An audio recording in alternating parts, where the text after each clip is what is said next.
后这就是国画的作画的过程，慢慢在着色。因为很多画画人想看，你怎么画出来的？只看了最后一步，永远没看到中间的这一步。我们就可以看看中间这步，先用墨来画，再来上色。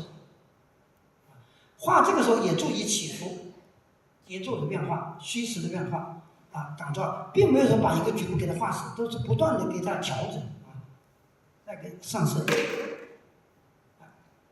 这个字都是写上去的，毛笔写的，那个虽然是美术字，但还是用小毛笔来写。看如意的造型啊，哪个桥一条直线，不要太死板，我们可以用云浆给它破开，一开始就给它破开了。这个就深圳刚才那一段，怎么在没画完的时候注意天际线的变化。好，再看一个小人，这个你看我刚刚说了，我们的画里面最大的人大概是这一部分。就是大拇指这么大，你看到还有点发型，还有戴眼镜的，还有戴帽子的，拎着包包，那个服装的颜色、姿态、形态啊，戴着围巾的都要表现的，这个是表现省政协门口政协委员的一段啊，这就是松山湖一段没画完的地方。好，这个就是去年画完在省美术馆的场景，这个右下图就是我正在给观众做导览。这个就是视频当时在播放省美术馆播放的一个场景啊，所以我们说岭南春早长卷用图像来讲述湾区时尚与烟火气并存，田园繁华与田园力共生的时代风貌。观者通过游历了，我们今天游历了这幅山水画，应该还是能够感受岭南大地的魅力与温情。所以有学者也认为，传统笔墨必须表现新的时代精神，它才可能出佳作。历代的优秀作品，包括《千里江山图》，它就是当时用最新的语言青绿山水，表现了他当时的一个人想打造的人间仙境。因为以前没有那种画法嘛，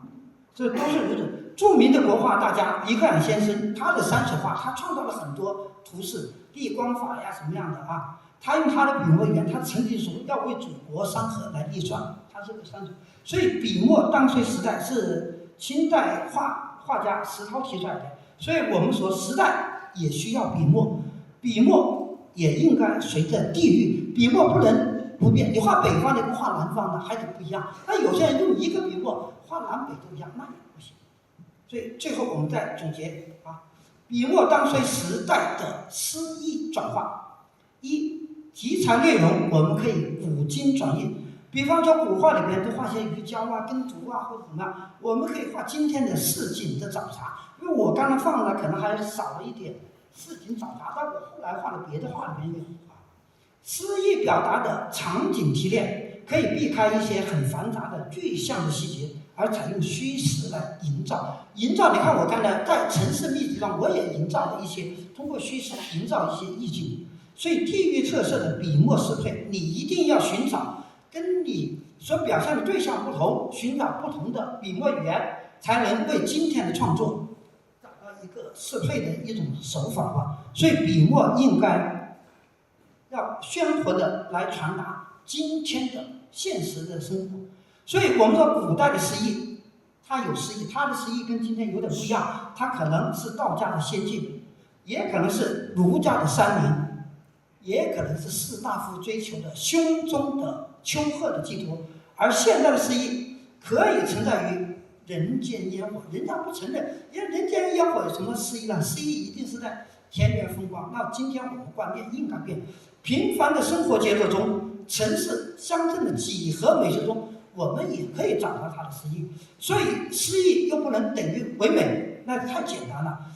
它是对生活本质的一种提炼，诗意不再是逃避现实，更是发现并升华现实，把现实的景转化为胸中的境。好，